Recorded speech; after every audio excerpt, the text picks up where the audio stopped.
parte de nuestra relación. La Biblia dice el apóstol Pablo que oremos sin cesar. De hecho, los hijos de Dios podemos decir que oramos las 24 horas del día, constantemente, a veces ya sea de forma hablada, verbal, o en nuestra mente, en nuestro corazón. Estamos en un diálogo constante con el Señor, estamos conversando con el Señor. La mujer está lavando trastos y está hablando con Dios. El hombre está cortando pasto, pintando y está hablando con Dios. La mujer está haciendo sus quehaceres en la casa y está hablando con Dios. Cosas que no hacíamos antes cuando no le conocíamos. No teníamos esa relación con Dios. Ahora más, sin embargo,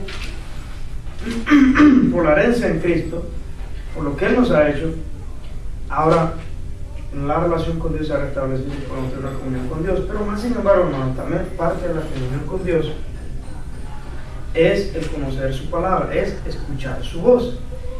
Estudiar la palabra de Dios, hermano, poner oído a la palabra de Dios es escuchar la voz de Dios. Nosotros hablamos a Dios cuando oramos, ¿okay? Dios nos habla a nosotros a través de su palabra.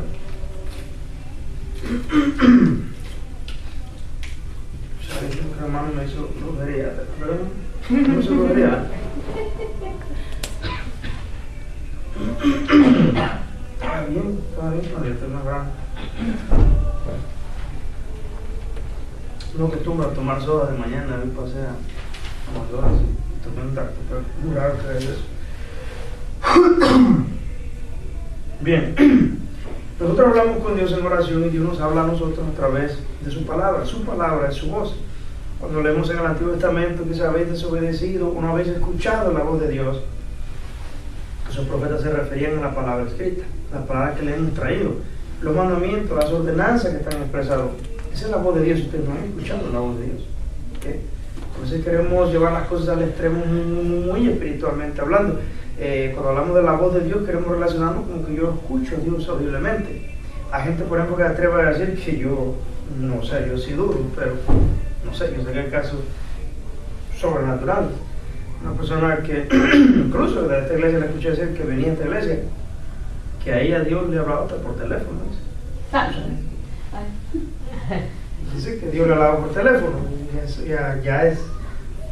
Yo creo que si hubiera habido un teléfono en el tiempo del Antiguo Testamento, yo no sé si se hubiera hablado por teléfono a Jeremías o a Elías, pero las mujeres se quedaron por teléfono. Yo creo que lleva las cosas al extremo. Si tenemos la palabra de Dios escrita, yo no veo la necesidad de que uno hable por teléfono. Sería que Dios realmente te estuvo hablando y tú fuiste renuente, pero Dios tiene un propósito tan grande contigo que de tu obediencia depende el curso de la nación y del continente, que dice, ¿sabes qué? Voy a recurrir al teléfono. Como no me quiere escuchar, llegar acá, te llamo. Eso ya sería un caso sumamente extraordinario, hermano. Pero en nuestro día de vivir, que una persona se levante y diga, como esta persona dijo, no, ¿por qué esta clase? Terminó la clase un sábado, digo, no, yo no me hablo por teléfono. Pero no la escuché y no voy a entrar en discusión. Pero la voz de Dios, hermano, es su palabra. Amén. Y hoy hemos venido a escuchar la voz de Dios, que es lo que Dios nos muestra, nos enseña a través de su palabra. Seguimos, hermano, hablando de la serie La Doctrina de Dios. Queremos conocer a Dios a través de lo que Él se ha revelado a nosotros. En la serie La Doctrina de Dios hemos venido hablando ya de diferentes temas. La semana pasada hablamos de la conocibilidad de Dios. ¿Se acuerdan de eso? La conocibilidad de Dios es cuánto de Dios podemos llegar a conocer. Y estudiamos, por ejemplo, que nosotros apenas si conocemos el borde de Dios. Que Dios es infinito, nosotros somos finitos. Él es ilimitado en su existencia, en su poder, en su amor, en su misericordia, en su justicia. Y nosotros en todas estas cosas somos limitados. Y vimos que si hablamos, por ejemplo, de uno de los atributos de Dios, el amor, vemos que apenas si conocemos el borde de su amor. Que lo que Dios tiene, lo que Dios es infinito. Dios, hermano, no tiene principio, Dios no tiene fin. Nunca lograremos llegar a conocer a Dios completamente como Él es. Nunca. Mucho menos en esta existencia lo lograremos. Aún estando con Él en la eternidad, no podremos conocerle a fondo todo como Dios Él es. Él es sencillamente, hermano, es infinito. Infinito. No lo podemos conocer. ¿Desde cuándo existe Dios? Desde siempre. No ha habido un momento en que Él inició y sus años nunca pasarán. Ahora, en la clase de hoy, siguiendo la doctrina de los atributos de Dios, vamos a entrar a hablar de los atributos de Dios. ¿Qué atributos tiene Dios? ¿Qué cualidades tiene Dios? ¿Cómo es Dios? ¿Cómo le conocemos? ¿Cómo se ha revelado? Y entre los atributos de Dios se dividen los atributos, así la teología los divide en dos categorías, los atributos.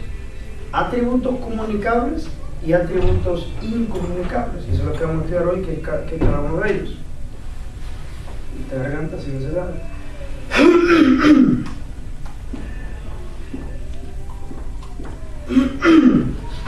Mire, le leo la introducción de la clase. Los atributos incomunicables de Dios son aquellos que el Señor no comparte ni comunica con otros, tales como por ejemplo su eternidad. Dios ha existido por toda la eternidad, pero nosotros ese atributo no lo comparte con nosotros de la forma como Él existe. Su inmutabilidad, Él no cambia, mas sin embargo nosotros sí cambiamos. Otro atributo que Dios tiene que es incomunicable, que no es compartible con nosotros. Él es omnipresente. ¿Es usted omnipresente? No. ¿Puede estar usted en todos lugares en un tiempo? Usted y yo no nos podemos comparar a Dios. Esos son atributos que Él no nos ha hecho partícipes.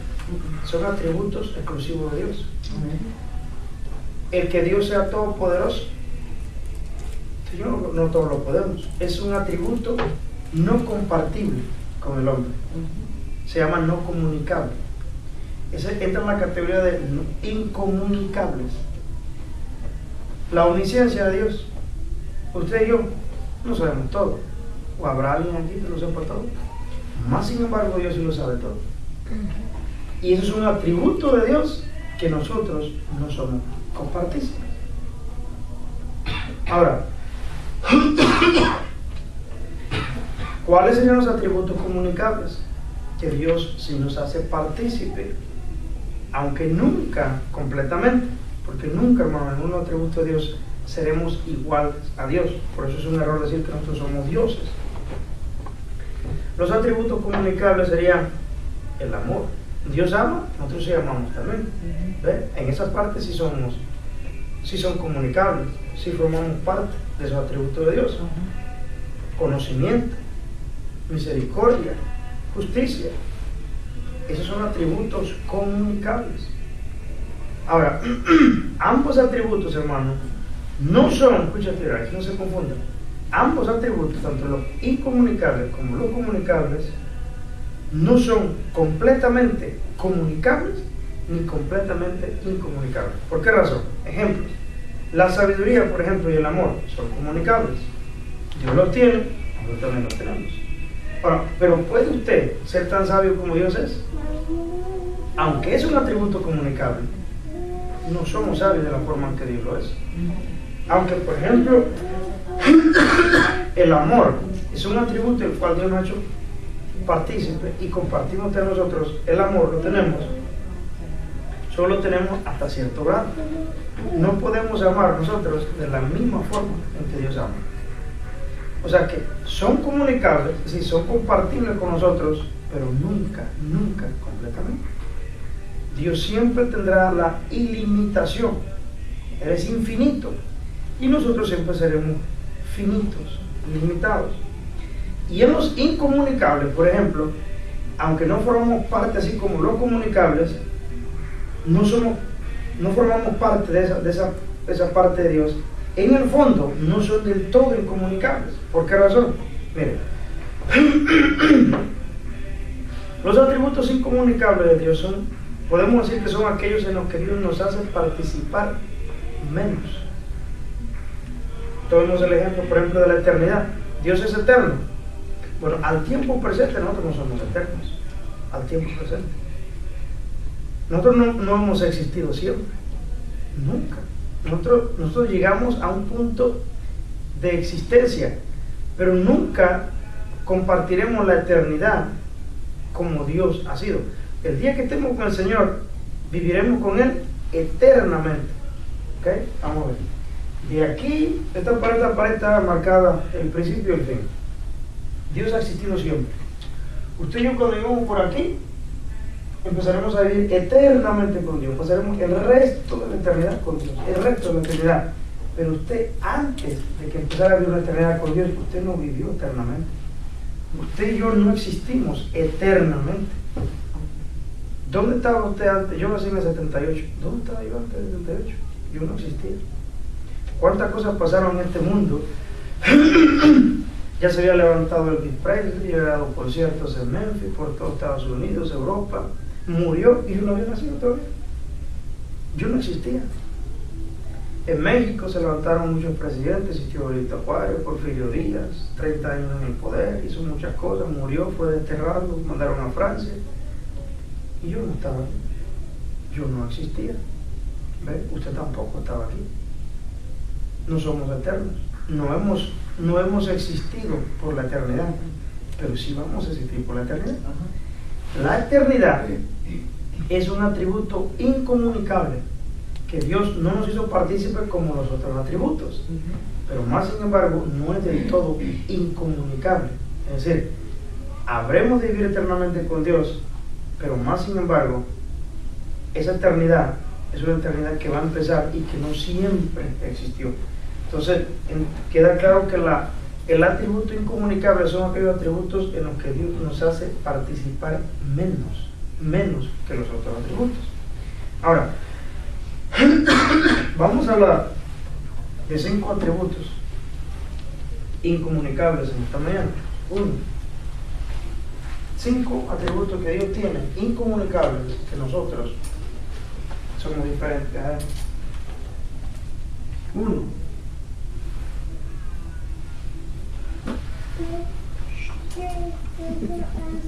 La independencia de Dios. 2. La inmutabilidad de Dios. 3. El que acabamos de mencionar, su eternidad.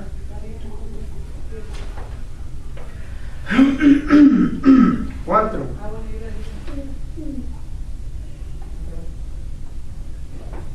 Su omnipresencia. Y el último, de lo que solo vamos a hablar hoy, es su unidad.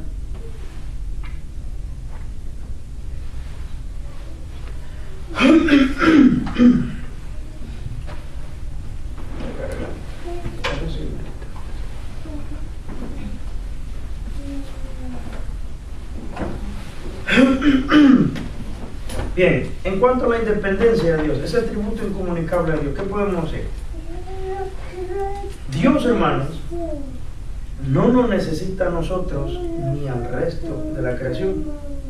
Sin embargo, nosotros y el resto de la creación podemos glorificarle y proporcionarle gozo.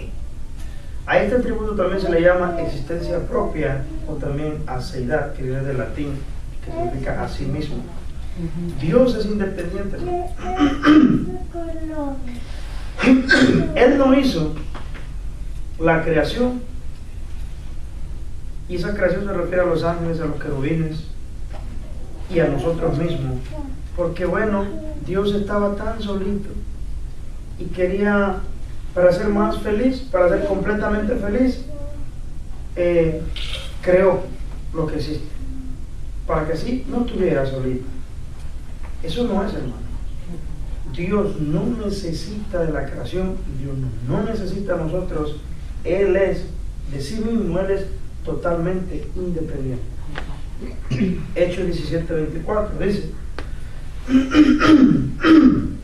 el que hizo el mundo y todas las cosas que en él hay, siendo Señor del cielo y de la tierra, no habita en templos hechos por manos humanas, ni es honrado por manos de hombres, como si necesitase de algo, pues Él es quien da a todos vida y aliento a todas las cosas. Dios no necesita sencillamente al ser humano. Él no creó la creación que nosotros conocemos porque sentía la necesidad de tener una compañía. Como que estoy tan solito y aburrido, como que es aburrido ser Dios y yo solito nomás. No, como que no. Yo voy a crear algo en lo cual yo reciba satisfacción. No fue eso, hermano. Dios no necesita en ningún sentido crear nada, absolutamente nada, para Él estar completo. Salmo 50:10 dice: porque mía es toda bestia del bosque y los millares de animales follados. Conozco a todas las aves de los montes y todo lo que se mueve en los campos me pertenece. Si yo tuviese hambre, no te lo diría a ti, porque mío es el mundo y su plenitud. Juan 17:5 dice: ahora pues, Padre, glorifícame tú al lado tuyo con aquella gloria que tuve contigo antes que el mundo fuese. Hermano, Dios en su existencia siempre tuvo comunión antes de la creación del mundo. La comunión la tiene Él en sí mismo, entre el Padre, el Hijo y el Espíritu Santo, la Trinidad. Dios mismo en sí mismo tiene comunión y compañerismo. Él no necesita crear algo para Él estar completamente feliz o satisfecho. Para nosotros, en la forma en que existimos, se nos hace difícil pensar: ¿cómo puede ser? ¿Cómo es que Dios, Él mismo, por sí solo puede ser feliz, completo y satisfecho sin nosotros, sin los ángeles, sin los querubines? Porque nosotros estamos en la manera que tenemos de razonar humanamente es: yo no puedo estar solo, yo necesito tener compañeros, gente que me muero de tristeza, me mata la depresión solo. Hay gente que como me pasó con a mí, que viene de México para Estados Unidos, y casi me muero de depresión, porque me sentía como pez fuera del agua. Pero a Dios no le pasa eso. Dios no necesita al hombre, ni a los querubines, ni a los ángeles. Dios sigue siendo completamente Dios, satisfecho en sí mismo. Y dice: pero no, ¿cómo va a ser? Entre Él mismo. Jesús dijo: Padre, aquello que me has dado, quiero que donde yo estoy, también ellos también estén conmigo. Eso es Juan 17:24. Para que vean mi gloria que me has dado, porque me has amado desde antes de la fundación del mundo. El Padre llamaba al Hijo, lo amaba desde antes de la fundación del mundo. El Padre ama al Hijo, el Hijo ama al Padre. Y ahí está también el Espíritu Santo de por medio. Una comunión interna entre ellos completa. No necesitaba a Dios de la creación. Dios hizo la creación, hermano, como un gesto de su generosidad, para bendecirle y para recibir satisfacción de Él, pero no porque la necesitaba, simplemente como un acto de misericordia. ¿Cuántas creaciones ha hecho Dios? Pues yo ni siquiera sé. Ahora, en la Biblia tenemos la última creación de Dios, al hombre, Adán y Eva. ¿Cuántos años han pasado? Bueno, no sé si a lo mejor unos 6.000 años, no sé, yo esos datos no los tengo. Pero yo me pregunto, y de ese tiempo a la fecha, y si Dios hubiera querido hacer en este tiempo otras creaciones, allá en otras existencias, no digo otros mundos, otras existencias, ¿vendría Dios a sacar los permisos? Para decir: oye, ¿qué te parece? O lo matemos así para que sepas, tuve de mi propia voluntad, hice otros seres también muy hermosos, pero están en otra existencia. Dios tiene derecho a hacer lo que Él quiera, hacer cuantas creaciones Él quiera en otras existencias, fuera de este universo, no es lo que vemos allá afuera, fuera de este universo. No tiene que ir a sacar permiso. ¿Cuántas creaciones tiene Dios? Yo no sé si siquiera tenemos sus datos en la Biblia, pero Él ha creado ángeles, querubines, serafines del hombre, y nos va a sacar permiso para hacer otra creación. Si para eso Él es Dios, Él se complace en crear, pero lo hace no porque necesite compañía. Dios es plenamente Dios, aun que todos los ángeles del cielo le dijeran: nos rebelamos contra ti. Y los querubines, y también nosotros nos rebelamos. Y el hombre, también nosotros. Te quedas solito y dices: solito, no quedo solo. Yo soy completo en mí mismo, completo en mí mismo. Entre la Santa Trinidad, el Padre, el Hijo y el Espíritu Santo, hay una perfecta comunión de existencia, hermano, que nosotros no la captamos. Él, Dios, el Dios Trino, existe en una forma, hermano, que en su manera de existir, Él no necesita la compañía de creaciones para ser completo.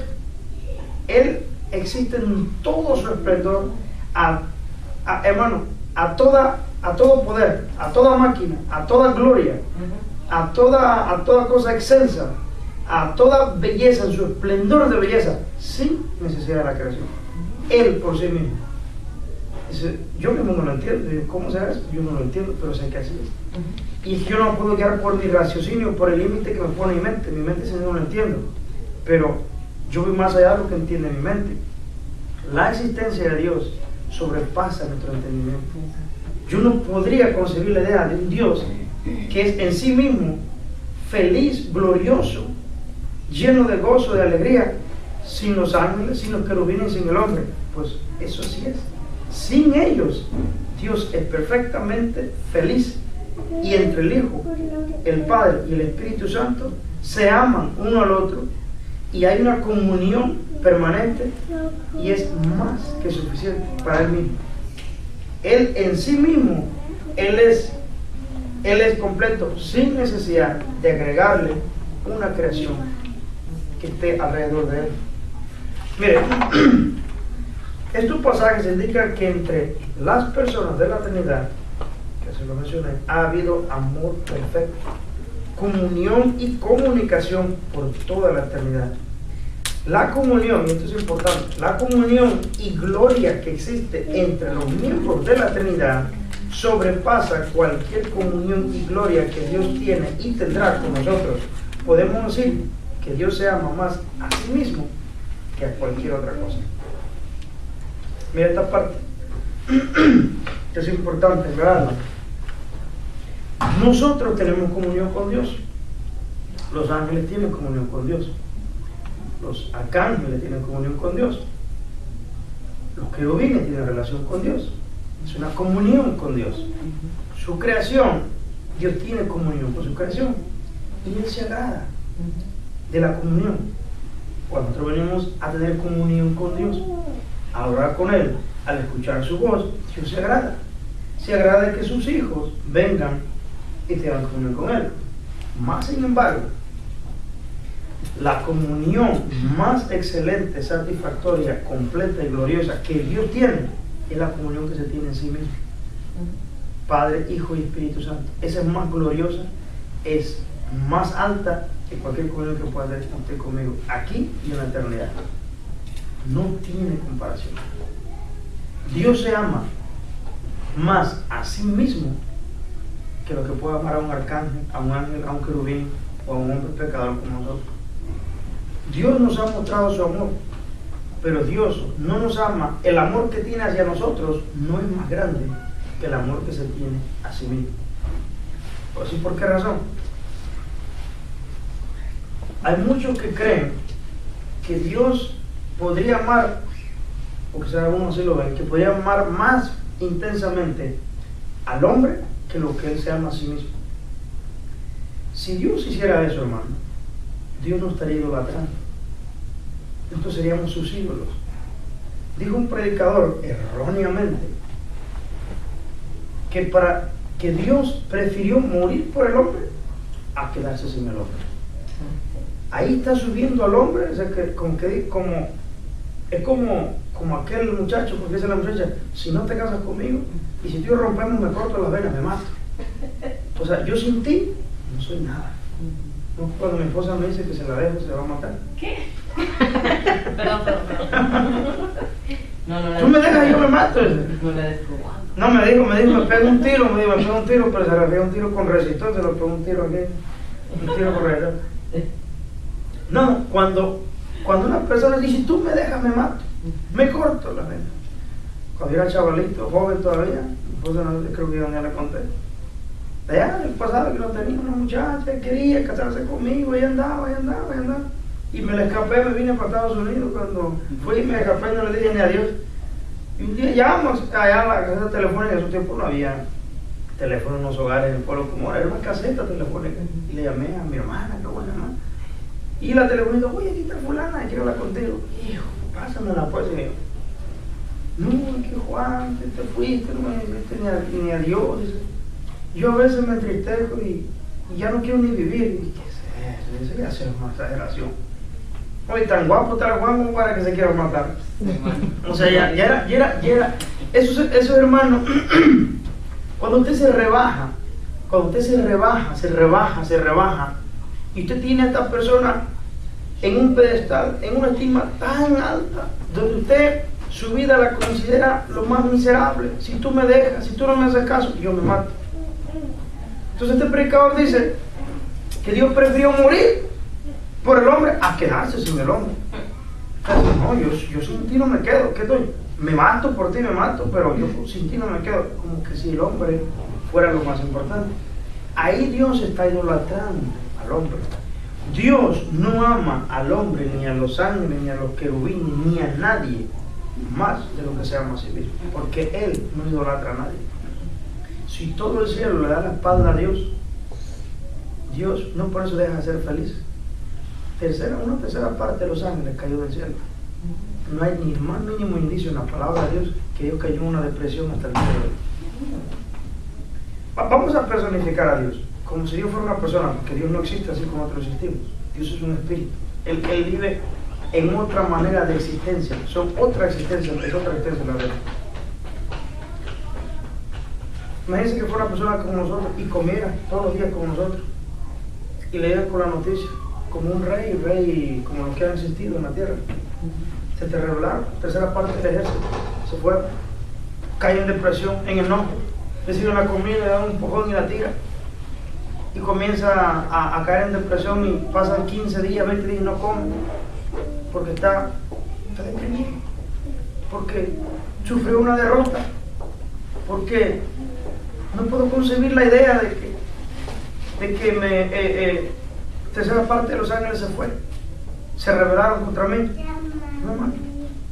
No tenemos un mínimo indicio en la palabra de Dios de que Dios cayó en depresión y que Dios ha estado con un dolor porque Satanás le duele porque es el querubín perfecto. Por eso tenemos cuidado, hermano. Dios, hermano, sin titubear, enviará al infierno a todo hombre incrédulo de este mundo. Y no crea que por mandar al infierno a millones y millones de personas, Dios por la eternidad va a sufrir una tristeza o depresión, o va a menguar su gloria, o va a haber momentos en los que va a haber luto en el cielo. Mientras estén quemando en el infierno por toda la eternidad muchos incrédulos, Dios a su vez en su gloria está en todo su esplendor de gloria. A Dios no le para eso, hermano. Dios no necesita la creación. Dios en sí mismo tiene satisfacción. Eso nos debería a nosotros ver, entender y darnos cuenta, hermano, al no tener orgullo espiritual, a no pensar que lo que tenemos lo tenemos porque lo merecemos, o porque somos grandes, o porque Dios vio grandes cosas. ¿Qué es lo que hemos estudiado en otro libro de Efesios que hemos estado estudiando? Una cosa que nos deja claro el autor de los Efesios es la miseria en la que nosotros estamos metidos, muertos espiritualmente, y que por un acto de gracia de Dios, por la gracia de Dios hemos sido salvos. Eso es sencillamente un acto de gracia, nunca por nuestros méritos humanos. Y esto dice, porque por gracia soy salvo, no por obra para que nadie se gloríe, y esto no de vosotros, dice. Pues es don de Dios, o sea, no es de nosotros. Entonces, hermano, Dios no puede caer en una tristeza o depresión porque la creación se le ha revelado o la creación ha decidido hacer su propio camino. Dios en sí mismo, en el miembro de la eternidad, Él tiene completa satisfacción. Ahora, esto no significa que, por ejemplo, nosotros no tenemos ningún tipo de importancia para Dios. Eso no vamos a irnos hasta el otro extremo. ¿Por qué? Porque Isaías 62:3 dice, hablando de su pueblo, dice: y serás corona de gloria en la mano de Jehová, y diadema de reino en la mano del Dios tuyo.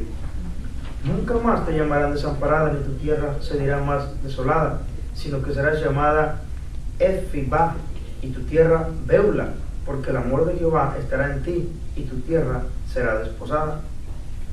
Pues como el joven se desposa con la virgen, se desposarán contigo tus hijos, y como el gozo del esposo con la esposa, así será, así se gozará contigo el Dios tuyo. ¿Ve cómo Dios se goza con nosotros? Sí somos importantes para Dios.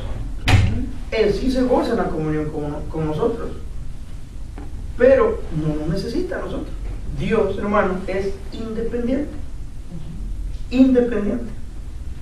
Si todos nosotros nos vamos al infierno, Dios sigue siendo feliz. Si la humanidad entera se va al infierno, Dios sigue siendo completamente feliz. Y si el cielo se le vacía y se va, Dios sigue siendo completamente feliz. Él es independiente. Los miembros de la Trinidad, en su comunión y en su amor, como Jesús dice, como la gloria que tuve contigo. Era un estado, hermano, de gloria antes de la creación del mundo. Y antes de que crearan los ángeles, era la misma situación. El Padre, el Hijo y el Espíritu Santo en un estado de completa gloria. Lo que pasa es que nosotros tratamos de entender cómo será Dios. Él es Espíritu, pero ¿cómo se verá? Y no nos damos una idea. Pero ¿cómo? Y la apariencia, barbado, barba blanca, gordo, ¿cómo será? Y queremos personificarlo, pero no es así. Dios no existe en la forma como nosotros existimos. Por ejemplo, cuando leemos la Biblia, leemos cómo la palabra de Dios nos habla de Dios usando términos humanos. La mano de Jehová. ¿Pero cuál mano? Si Jehová no tiene mano. Para que lo entienda, te dice mano. Los ojos de Jehová. Pero si Dios no tiene ojos, Jehová no tiene ojos.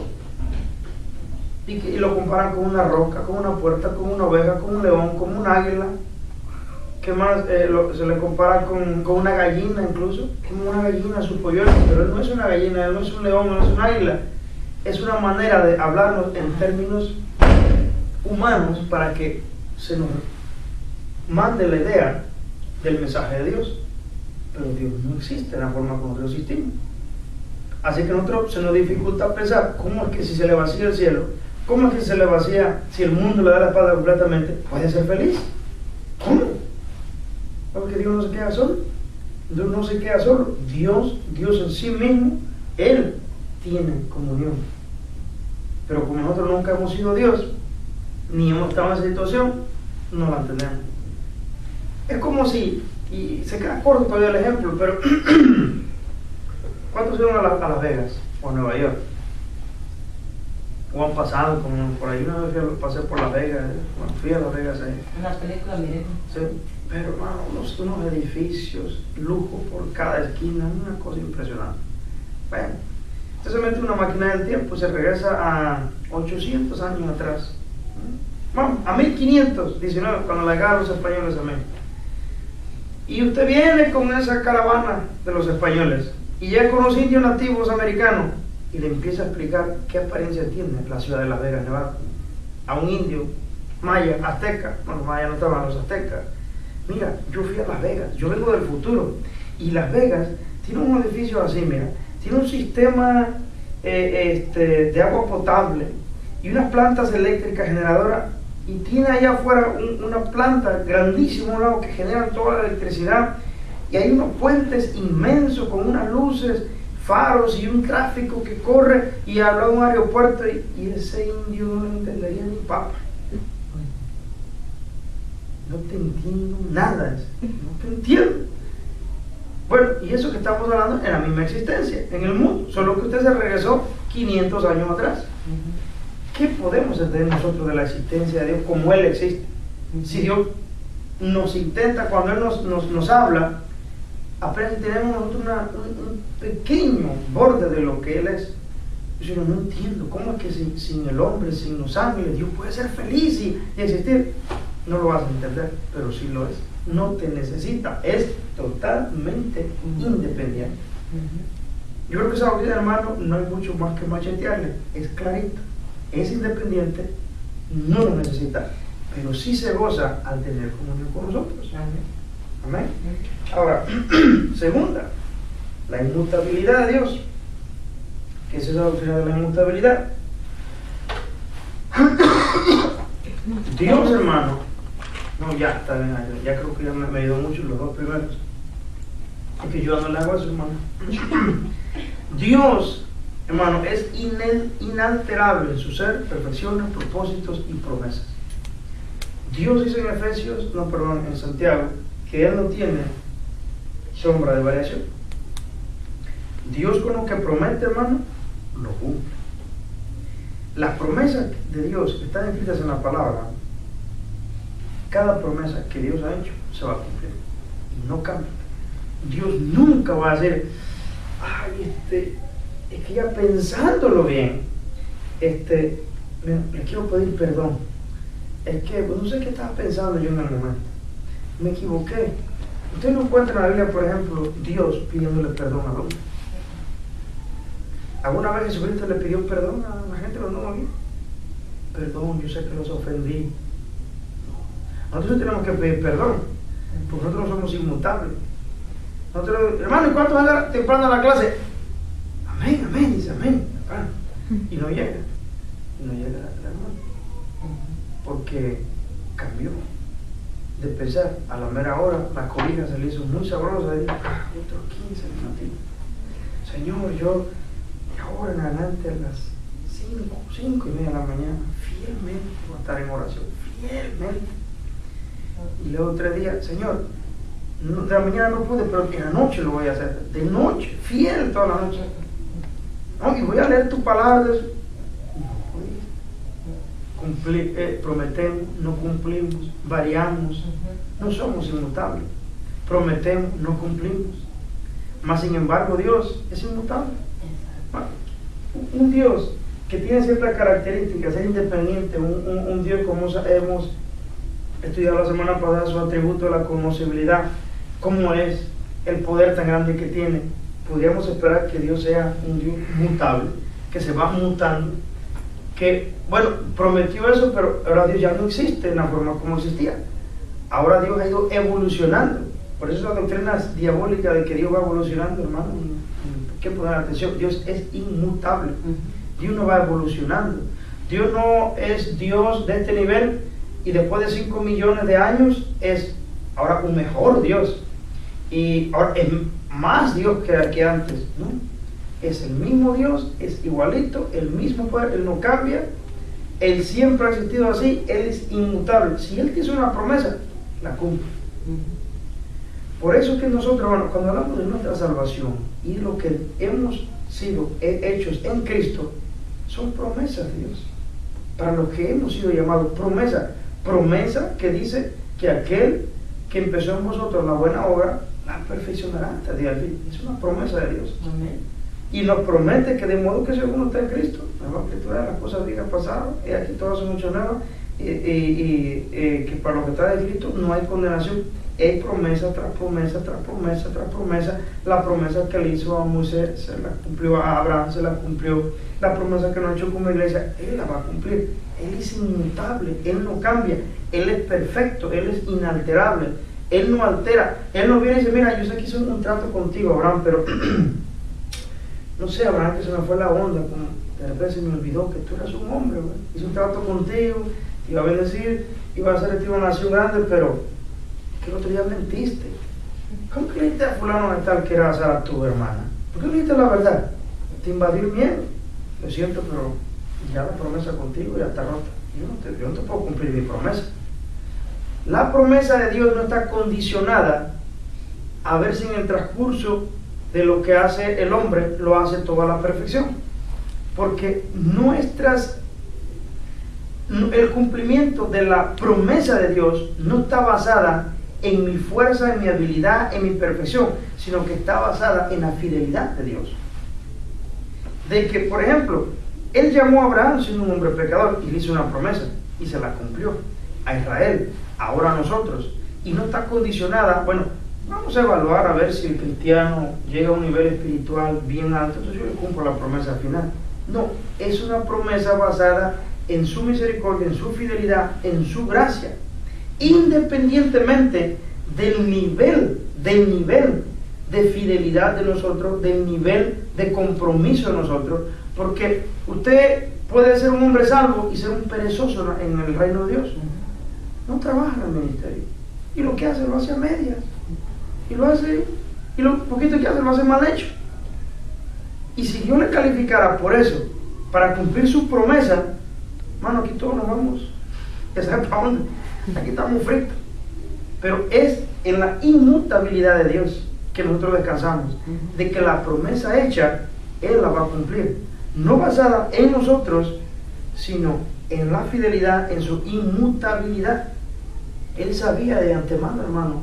Él sabía cuando llamó a Moisés, cuando llamó a Abraham, cuando llamó a David como rey, sabía que iban a fallar.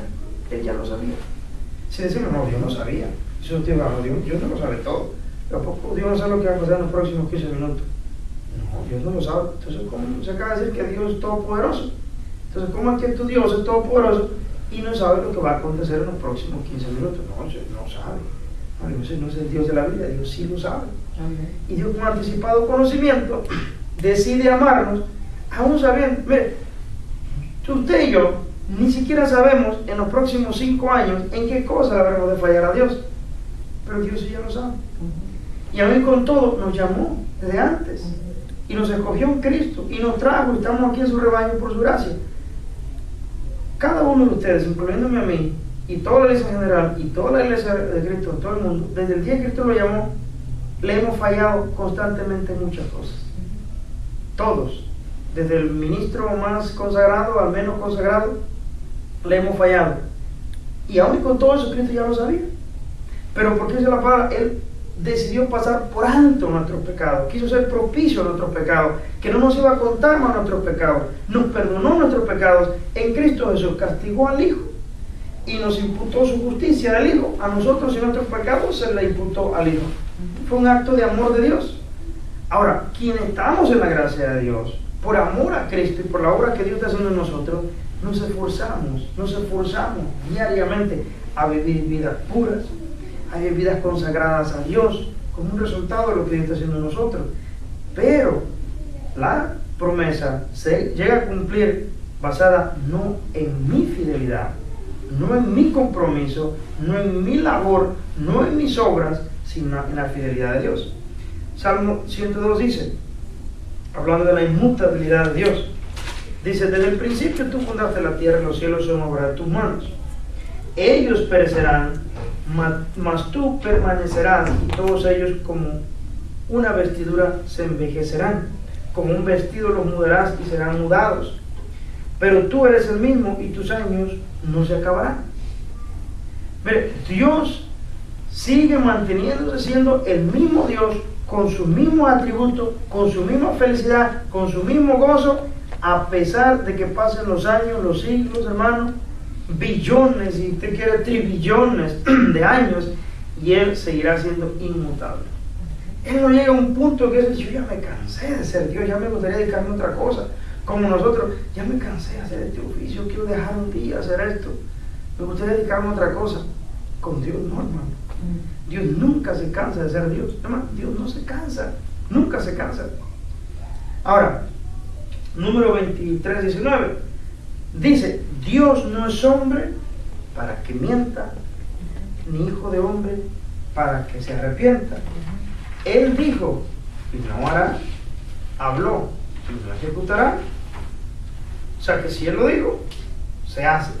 Isaías 15:29, además, el que es la gloria de Israel no mentirá, ni se arrepentirá, porque no es hombre para que se arrepienta. Ahora aquí yo le voy a hacer una pregunta. A los dos niñitos están jugando, hermano. A los dos niños están jugando. Están empujando. Hermano, ¿es Isaías 15:29? Dice, primero de Samuel 15:29. Primera de Samuel 15:29. Además, el que es la gloria de Israel no mentirá ni se arrepentirá, porque no es hombre para que se arrepienta. Ahora aquí voy a hacer una pausa. Dios es inmutable. Lo que dice, lo cumple. ¿Okay? Él no pide perdón. ¿Okay? Él no le dice, lo siento mucho, me equivoqué. Sí es cierto, yo dije, pero me retracto, porque me equivoqué, me hicieron mal las cosas. Nunca.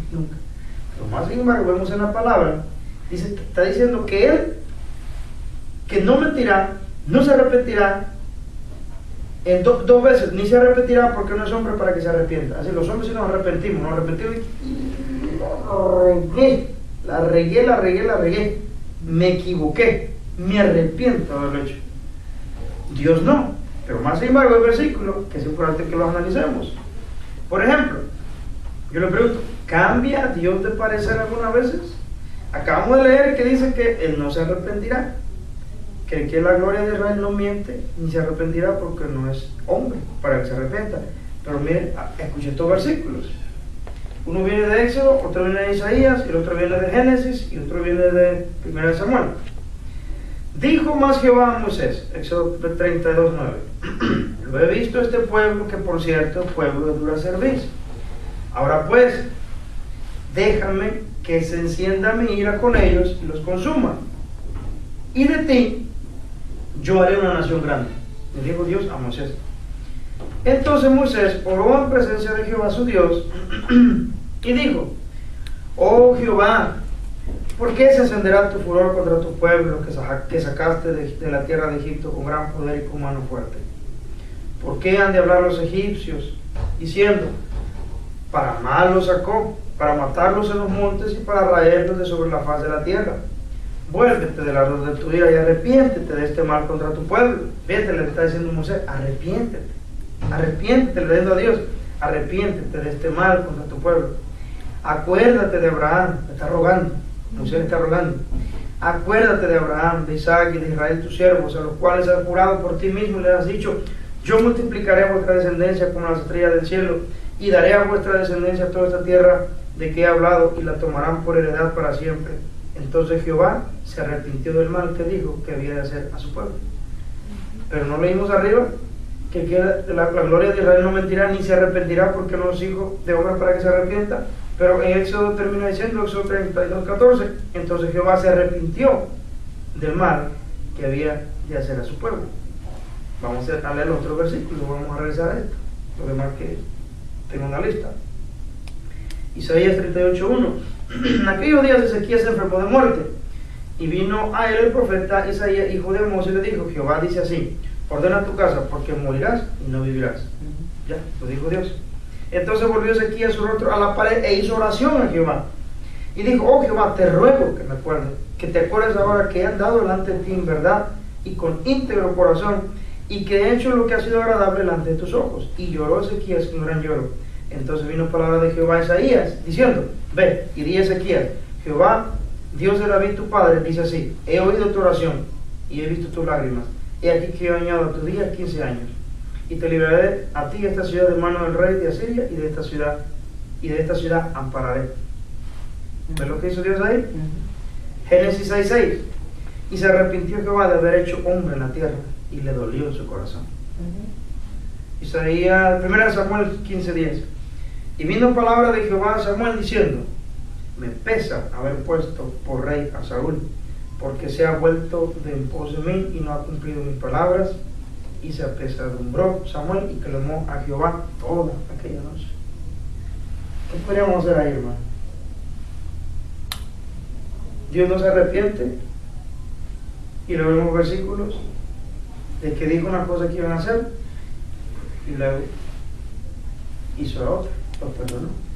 Y a Nínive le dijo, ven, que la voy a destruir. Va, les predica Jonás, se arrepiente Nínive y Dios no le trae el juicio. ¿Qué podemos decir a Dios?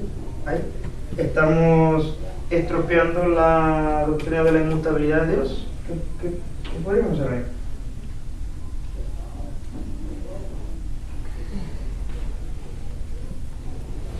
No, porque yo veo que ahí en los versículos, hermano, donde habla acerca de que se arrepintió, pero fue como que Dios tuvo misericordia de la persona, escuchó su clamor, ¿verdad? En la oración que estaba haciendo cada persona, porque vemos, pero no tiene nada que ver con que es con la inmutabilidad.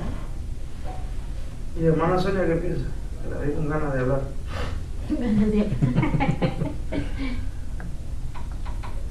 En estos pasajes, hermano, Dios pronunció un juicio, ¿okay?, en el cual Él estaba produciendo arrepentimiento a través de sus palabras.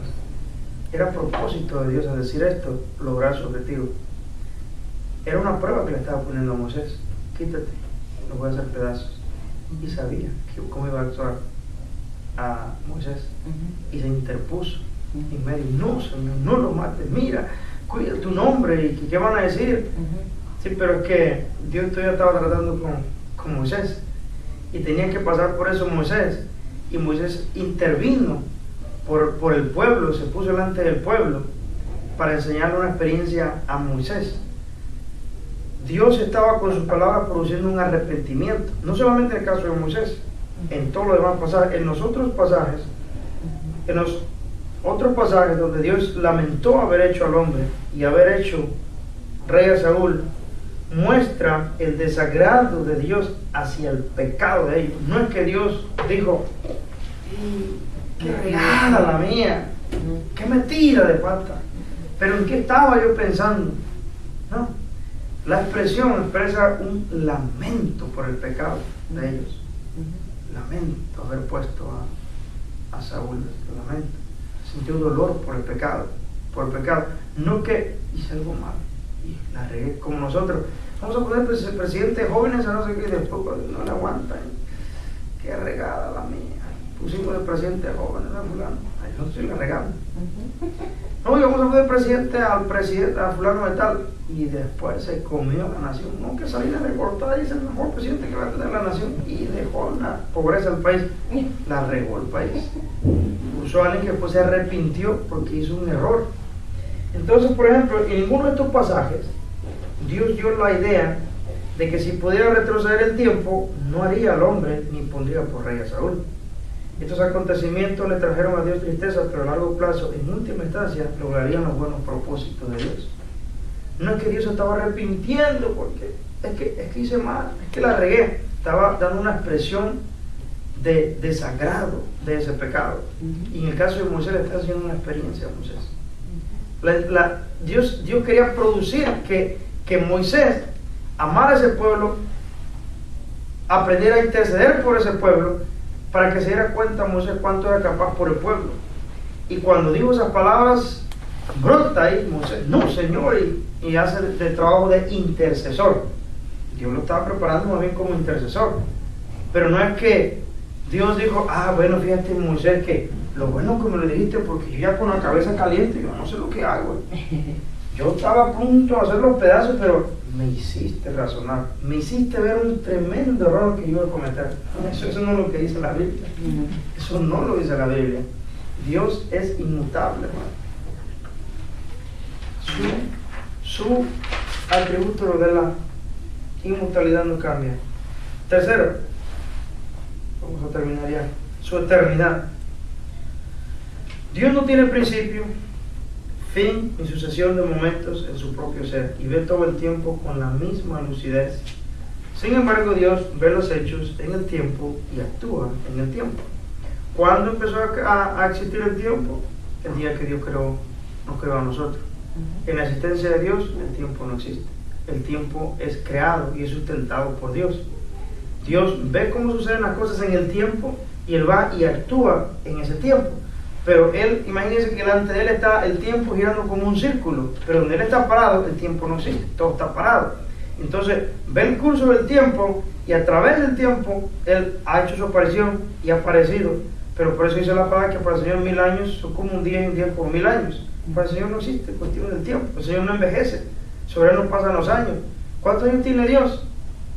¿Cuántos años tiene Dios? Dios no tiene años. En su lugar de existencia no existe tal cosa como un tiempo. Entonces, Él siempre ha sido eterno. Salmo 92 dice, antes que naciesen los montes y formase la tierra y el mundo, desde el siglo y hasta el siglo, tú eres Dios. Siempre ha estado ahí. Entonces leemos aquí, cuando Dios creó el universo, también creó el tiempo. Dios siempre existió sin principio y sin ser afectado por el tiempo. El tiempo, por consiguiente, no tiene existencia en sí mismo, sino que, como el resto de la creación, depende que el eterno ser y poder de Dios lo mantenga existiendo. Él es eterno, y eso no vamos a tener demasiado. La eternidad, de siempre, para siempre, antes que nos formase a nosotros, Él ya existía, Él ya estaba ahí. A Él no lo afecta el tiempo, solo nos pasan los años, Él no envejece. El tiempo fue creado, por eso nosotros no conseguimos la idea, ¿cómo que una eternidad? ¿No se acabaría cuando estemos con Él? ¿Qué es lo que va a hacer, hermano? Que Dios nos va a sacar de esta existencia que estamos donde el tiempo nos domina. Que ahorita, por ejemplo, yo estoy apurando porque ya son las 12:15, ya tenemos que irnos a otro lugar. Y nos gobernamos y nos regimos por un tiempo, pero a Dios no nos rige un tiempo. Entonces, en esta esfera de existencia nuestra, Dios nos va a extraer, nos va a sacar y nos va a poner en el lugar donde Él existe, donde el tiempo sencillamente está parado. No hay tiempo. Omnipresencia. Y ese va a ser el último porque no era tiempo para hablar de la unidad. Así como Dios es ilimitado o finito con respecto al tiempo, también es ilimitado con respecto al espacio. Dios no tiene tamaño ni dimensiones espaciales y está presente en todo punto en el espacio con todo su ser, y sin embargo Dios actúa de forma diferente en diferentes lugares. Okay. Jeremías 23:3 dice: ¿soy yo Dios cerca solamente? Dice Jehová, y no Dios desde lejos, desde muy lejos. ¿Se ocultará alguno, dice Jehová, en escondrijos, que yo no lo vea? No lleno yo, dice Jehová, todo el cielo y la tierra. Salmo 139:7 en adelante. ¿A dónde me iré de tu espíritu? ¿Y a dónde huiré de tu presencia? Si subiese a los cielos, allí estás tú. Si en el Seol hiciere mi estrado, he aquí, allí tú estás. Si tomara las alas del alba y habitare en el extremo del mar, aún allí me guiará tu mano y me asirá tu diestra. ¿Dónde no está Dios? No existe un lugar donde no esté Dios. No lo existe. Dios está, hermano, en todo lugar. En todo lugar. Una persona puede orar a Dios en cualquier rincón del mundo, del universo. Si es un astronauta que logró sobrepasar, llegar más adelante de Marte, allá puede orar a Dios. Dios está presente en todo lugar. Pero más sin embargo, Dios está en todo lugar y en cada cosa, pero las cosas no son Dios. Hay quienes, por ejemplo, tienen la idea de que Dios está en todo lugar, entonces esa silla es Dios y la cámara es Dios, porque Dios está en todo lugar. Entonces esa cámara tiene que ser Dios. Y si está en mis zapatos, pues también mis zapatos son Dios. Y si está en mí, yo también soy un Dios. Entonces Dios está en todo. Todos somos Dios, todo es Dios. No, eso no es lo que es. Dios está en todo lugar, en toda cosa, pero Él es diferente que lo creado. Él está en todo lo creado, pero Él no es lo creado. Y el autor de este libro de teología sistemática, él dice: es como la esponja, que la metes en el agua. ¿Ves? No hay un área de la esponja. Imagínate una esponja así, la metes en un tambo de agua y la sacas repleta de agua. No hay una sola área donde el agua no cubra el área de la esponja, o no hay una sola área donde la esponja no cubra el área donde está el agua.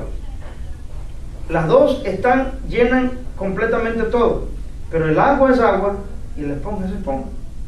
Pero el agua está en todo rincón, moja toda la esponja está en todo lugar donde el agua está distribuida, pero así está Dios en todo el universo, en todo lo que existe, está en todo. Esa es su presencia, pero no porque está en todo lugar su presencia, porque todo lo llena, entonces este pizarrón pues es Dios también, y en la pluma pues también es Dios, porque Dios está en todo lugar. Él es Dios, está presente en todo lugar, pero Él es diferente a lo creado. Ahora, Dios puede estar presente a la misma vez en diferentes lugares, en algunos para castigar, en otros para sustentar y en otros para bendecir. La presencia de Dios está sin duda en cada rincón de esta existencia, pero la razón de su presencia ahí no siempre es por la misma razón. Dios está en todo el universo completo, incluyendo hasta los incrédulos. La presencia de Dios. La presencia de Dios está en todo. La presencia de Dios lo llena todo el espacio, las galaxias, los planetas, todas las estrellas, los soles que existen ahí arriba, y Dios está presente y lo llena. Y la presencia de Dios también está en nosotros, sus hijos. Pero son tres maneras de presencia, tres diferentes razones por las cuales Dios está presente. Dios está en el infierno incluso. En el mismo infierno está la presencia de Dios. En el infierno la presencia de Dios está para castigar. Está presente y está castigando. En el universo entero, los planetas, los árboles, toda la naturaleza está para sustenta esas cosas. Y en nosotros, la presencia de Dios es una presencia diferente.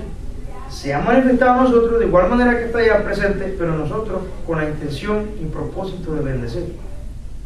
Es el mismo Dios, en la misma presencia, diferentes propósitos de la presencia. Castigar, sustentar y bendecir. Vamos a terminar ya.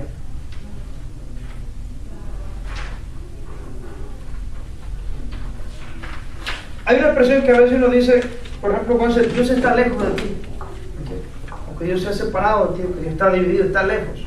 ¿Cómo podemos decir que está lejos si Dios está en todo lugar? ¿Qué nos dijimos que está para sustentar en las cosas creadas, en el infierno incluso para castigar y en nosotros para bendecirnos? Entonces, ¿cómo podemos decir qué significa esa expresión que Dios está lejos? Bueno, significa que Dios no está presente para bendecir. Eso es lo que eso significa cuando hablamos entre el pueblo de Dios, porque Dios le dice a su pueblo Israel a través de Isaías 59:2: vuestras iniquidades han hecho división o separación o distanciamiento entre vosotros y vuestro Dios, y vuestros pecados han hecho ocultar de vosotros su rostro para no oír. Y Proverbios 15:29 dice: Jehová está lejos de los impíos, pero él oye la oración de los justos. Okay. Si Dios está en todo lugar, hasta incluso en los impíos, porque Dios lo llena todo, su presencia lo llena todo, y no hay un solo rincón, una partícula en el aire que Dios no lo llene, ¿cómo podemos decir que Dios está lejos del impío? Si Él lo llena todo, ¿cómo puede estar en todo lugar, llenando todo, pero a la vez puede estar lejos? Bueno, en ese sentido, lo que se está refiriendo, hermanos, estar lejos es porque no está para bendecir. Del incrédulo, Dios está lejos. Del impío, Dios está lejos. Su presencia está lejos para bendecir. En el caso de nosotros es diferente. Él está en nosotros para bendecir. Y nuestros pecados, como dice Israel, nos pueden alejar de Dios. Aunque su presencia siempre estará ahí, su presencia general, la presencia que es con propósito de bendecir, ese apartamiento sí se da. Es decir, que no está ahí para bendecir. Vamos a orar.